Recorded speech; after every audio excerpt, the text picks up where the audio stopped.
Hindi na po bago ang bangga ng mga political families tuwing local elections. Pero sa tindi ng labanan, kahit magkakamag-anak ay nag-uumpugan at tuloy nagkakatampuhan. Nasa frontline na balitang yan si Marian Enriquez.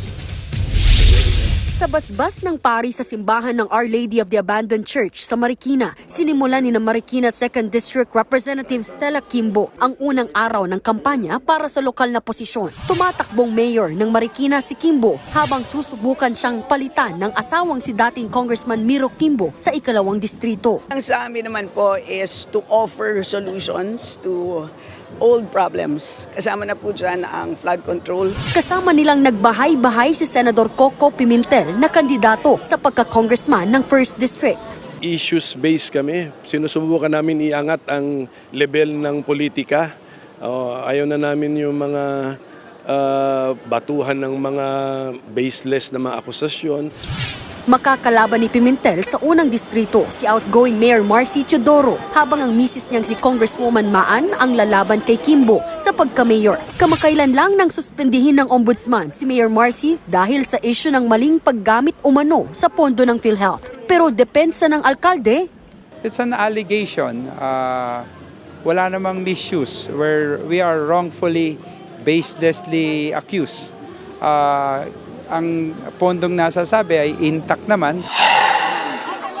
magbayaw naman ang maglalaban sa pagka-mayor ng Makati City. Susubukang palitan ni Senator Nancy Binay ang kapatid niyang si Mayor Abby na kandidato naman sa Senado. Pero ang kalaban ni Nancy, ang mister ng kapatid na si 2nd District Representative Luis Campos. Dahil dyan, may tampuhan sina Nancy at Abby. Hindi ako nawawalan ng pag-asa na someday magkakaayos din yung pamilya namin, di ba?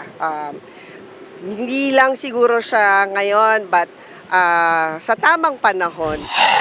Samantala, mag-asawa kontra mag-asawa naman ang labanan sa Malabon. Sasabak sa mayoral race si Malabon Lone District Representative Josephine J. Lacson laban sa re-electionist na si Mayor Jenny Sandoval. Habang ang mister ni Lacson na si Anwaray Party List Representative Bem Lacson Noel naman ang tatakbo sa Lone District ng Malabon laban sa mister din ni Mayor Sandoval na si Ricky.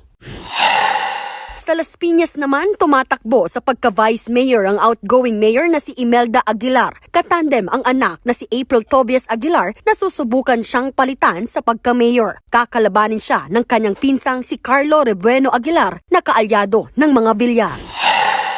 Family affair din ang labanan sa Parañaque. Susubukang palitan ni Eileen Olivares, ang asawang si Mayor Eric Olivares na tumatakbong kongresista ng 1st District. Pero ang makakalaban niya, ang mismong kapatid ni Mayor Eric na si Congressman Edwin Olivares. Nagbabalita mula sa Frontline, Marian Enriquez, News 5.